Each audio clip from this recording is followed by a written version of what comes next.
New attacks in Tehran today with the United States and Israel. The war against Iran is expanding, destroying the Iranian army, blowing up missiles and killing leaders. President Trump says it could last 4 to 5 weeks. We will prevail easily. We are already substantially ahead of our time projections, but whatever the time, that's fine. The Pentagon announced the deployment of more troops and fighter jets for the operation launched by President Trump at 3:38 this Friday.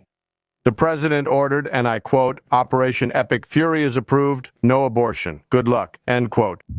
But the war is also spreading to new countries, with new risks. In Saudi Arabia, drones targeting the zoo embassy in the capital, Riyadh, a fire started there. A Saudi official told NBC News that there were no injuries. In Kuwait, 3 American fighter jets were shot down and seen falling from the sky. The Pentagon said it was friendly fire, that the jets were hit by Kuwait's anti-missile defense systems. All the crews ejected and survived. In this video, you can see a parachute on the ground, and there's an American pilot in the back of an SUV, appearing healthy but shaken. As the Pentagon announced, at least 6 American soldiers were killed.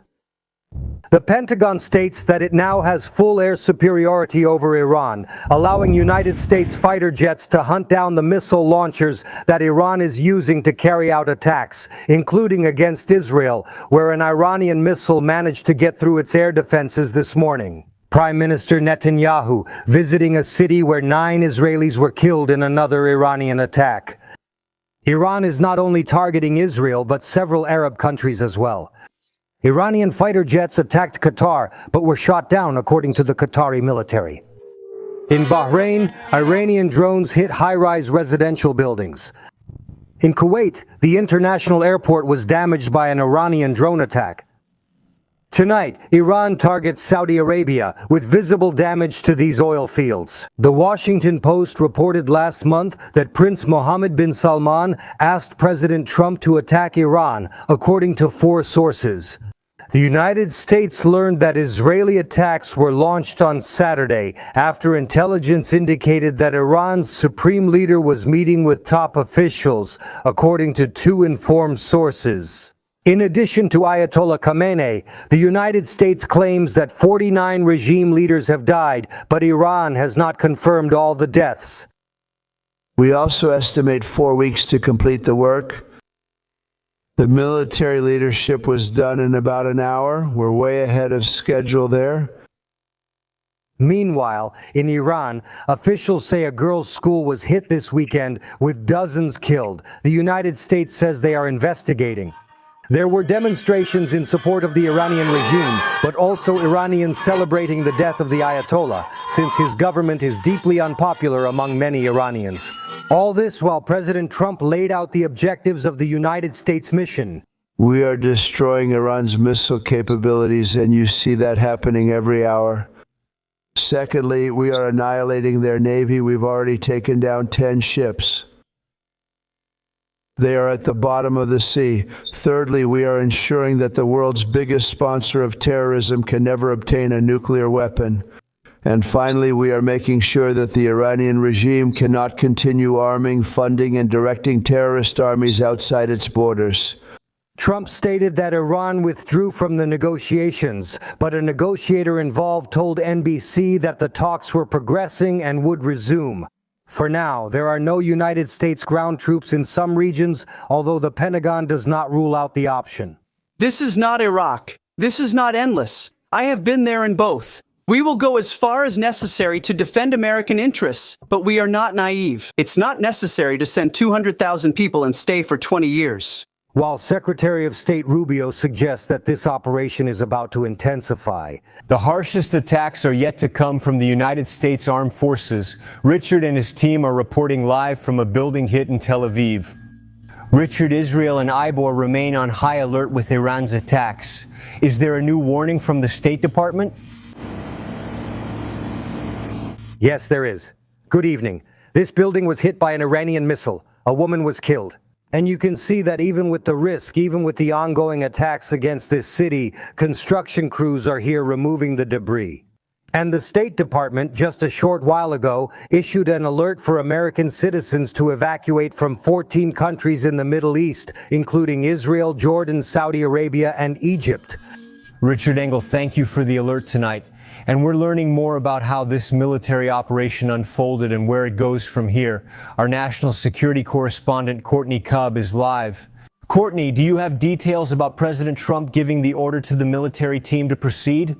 The first wave began with tomahawks from ships and precision missiles launched from outside Iran, destroying defenses and clearing the way for fighter jets. Next, B-1 and B-2 bombers went into action, attacking fortified underground facilities and missile silos with bunker buster bombs. More than 1,200 targets have already been hit. President Trump predicted a big wave, and without any official speculation, one possibility remains. The nuclear program is still intact. An American official says the plan is to hit Iran hard and subdue it as quickly as possible, ideally within weeks, Tom. Thank you, Courtney. Let's go to the White House, where the Trump administration is defending the decision to attack Iran under criticism from the Democrats. Gabe Gutierrez is live from the White House. Gabe, did Secretary of State Marco Rubio speak with lawmakers late tonight? Yes, Tom. Secretary Rubio said there was, without a doubt, an imminent threat to justify this operation. He argues that the Trump administration knew Israel was preparing to attack Iran, and that if Simon Mesecora had waited for retaliation, Americans would have suffered more casualties. Even so, there were conflicting messages here. Rubio and Hegseth said today that regime change is not the goal, although the administration would like that to happen. These comments came after President Trump encouraged Iranian protesters who recently faced a brutal government crackdown to return to the streets and overthrow the regime. Rubio and other senior officials are expected to continue providing clarifications to Congress tomorrow. Tom. All right, Gabe, our thanks to you. And tensions are high again across the Gulf tonight, with several countries being targeted by Iranian attacks, including Dubai, where Keir Simmons is reporting tonight. Tonight's conflict is intensifying and spreading to Iraq, Lebanon, and with Gulf countries threatening to join this growing war. Iran is targeting major cities in the Middle East with hundreds of missiles and drones, including this one in Bahrain. First the buzzing, then the explosion. Iconic hotels in Dubai were hit. Many Iranian munitions are still being shot down today. Here, a cloud of smoke next to the tallest building in the world, and the moment of impact at another hotel. And I just heard a very loud bang. Alex Burkett, who runs an American company, fled to an Airbnb in the desert. We grabbed our passports and just started driving out. This was Dubai Airport over the weekend and the neighboring Abu Dhabi. Luckily, the passengers were evacuated. Thousands of flights were canceled at a major global air hub. Sarah Matt from Tennessee is celebrating her 20th wedding anniversary in Dubai. She found herself filming ammunition exploding outside the hotel.